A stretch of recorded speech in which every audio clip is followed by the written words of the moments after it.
l'intérêt de l'expérimentation, puisque une bonne expérimentation vaut mieux qu'un long discours. Vous avez compris qu'on a deux équipes, l'équipe des légionnaires et celle des auxiliaires. Ces deux équipes jouent ensemble. Les auxiliaires, comme on vous l'a dit, sont là pour agresser l'ennemi, le disperser, l'exciter au combat. Et la Légion constitue l'infanterie lourde. L'infanterie qui va assumer le choc de l'ennemi et qui doit sa force à la fois à sa capacité de combattre en groupe, de maintenir la ligne, mais aussi de combattre de manière individuelle. Alors, vous allez me dire quelle est la différence fondamentale entre un auxiliaire et un légionnaire. Différents équipements. Vous avez vu que les boucliers sont légèrement différents pour certains. Certains donc de ces boucliers ont été faits d'après de toute façon des sources archéologiques et ont une utilisation surtout de protection. Vous verrez que les Romains ont un bouclier qu'on appelle un scutum, qui a été fait, ce que vous avez là, sous les yeux, d'après un bouclier qui a été découvert en Égypte, qui s'appelle le bouclier, le scutum du Fayoum, et qui permet à la fois de protéger le légionnaire, mais qui lui permet aussi de combattre au corps à corps. Vous en aurez des exemples ce soir. Donc l'idée que vous avez sous les yeux, c'est de montrer que sur une ligne de légion qui pourrait être très très longue, une légion c'est pratiquement 5000 hommes, et chaque légion a pratiquement autant d'auxiliaires qui peut lui protéger sur les ailes. L'idée d'aile, en fait, ça vient d'alliés. Alliés, ce sont des peuples vaincus ou ralliés à Rome, qui ne sont pas romains, qui n'ont pas la citoyenneté romaine, mais qui jouent justement ce rôle très important de protection des ailes de la Légion. La différence donc fondamentale, c'est une question sociale. Les auxiliaires n'ont pas la citoyenneté romaine, pas encore, tandis que les légionnaires ont obligatoirement la citoyenneté romaine. C'est Rome qui se déplace, qui va à la guerre.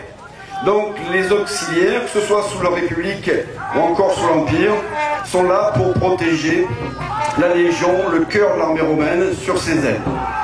Pour autant, ce ne sont pas des soldats de deuxième classe. Vous voyez qu'ils ont pratiquement les mêmes équipements, des cottes de mailles, des casques qui sont de même nature, souvent d'inspiration gauloise. Nos amis gaulois nous ont beaucoup apporté, nous le reconnaissons. La cotte de maille, c'est gaulois. Le casque que vous voyez sur la plupart de ces légionnaires ou auxiliaires sont des casques d'origine gallique. Donc on a une armée romaine qui s'inspire beaucoup des équipements de ses adversaires vaincus, et aussi une armée romaine, vous le constatez, qui n'est pas aussi uniformisée que ce qu'on peut le voir souvent.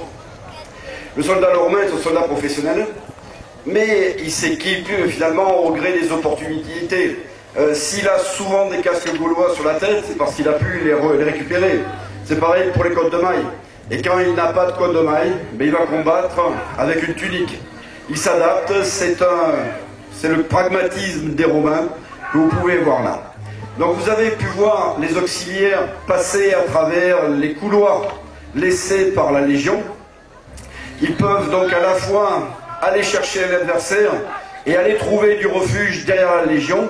Et une fois que l'adversaire a été dispersé par les traits lancés par les auxiliaires, la Légion, comme un rouleau compresseur, avec ses spécialistes, ceux qui combattent avec une lance, avec le glaive, mais qui sont tous très entraînés au combat individuel, vont pouvoir entrer en jeu.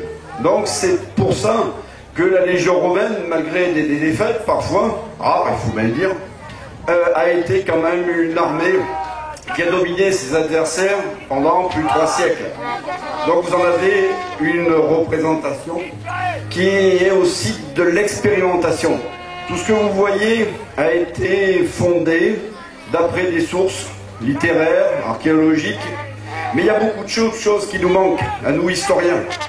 Je suis moi-même historien, et ça peut être bizarre, vous avez rarement vu un historien, un prof d'histoire à la fac, avec ses étudiants, ils n'ont pas le choix, ils sont obligés, ou qui se baladent comme ça en casque et en cotte de maille. Mais c'est important pour comprendre. Tout ce que nous disent pas les textes, il y a beaucoup de choses que l'on peut comprendre par l'expérimentation. On se fonde sur ce que nous disent les documents archéologiques ou littéraires. Et ce qui manque, souvent la technique, que les auteurs ne vont pas nous expliquer, eh bien on peut le reconstituer par cette expérimentation. L'idée étant justement que le geste, c'est quelque chose qui finalement qui vient naturellement quand on a tel et tel équipement, on est bien obligé finalement de l'utiliser de la meilleure manière. Donc vous allez voir là maintenant d'autres manœuvres que pouvait faire la Légion romaine avec ses auxiliaires qui reviennent vers moi.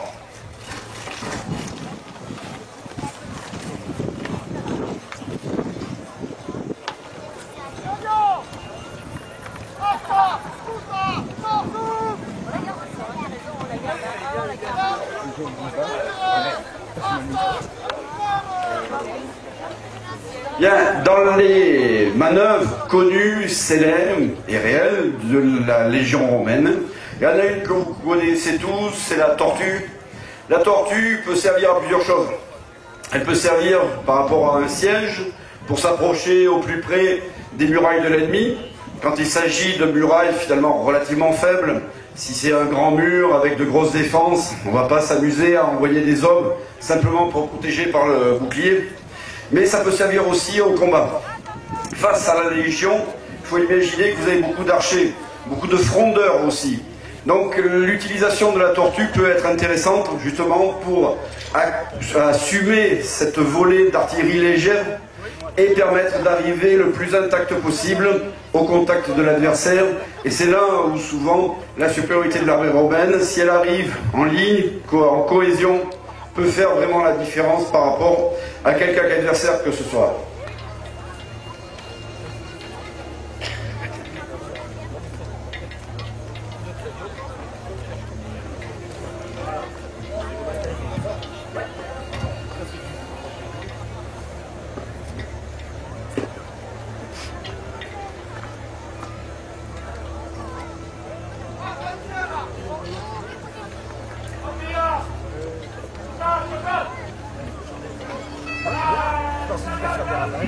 Dans cette configuration, on n'utilise pas les lances ou les pilins, on utilise le glaive, l'idée étant d'arriver au contact le plus préservé possible de l'adversaire et de pouvoir donner tout le choc nécessaire pour le disperser.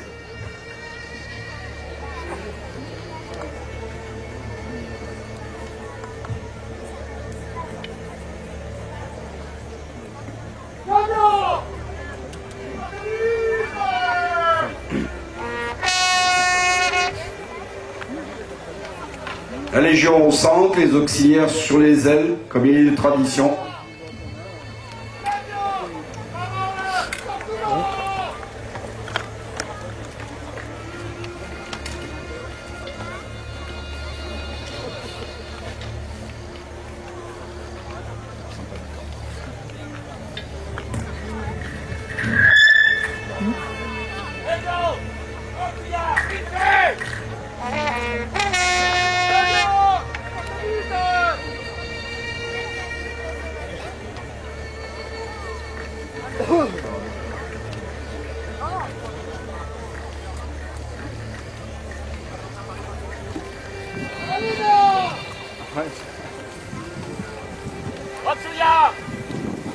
Matsuya! Attention!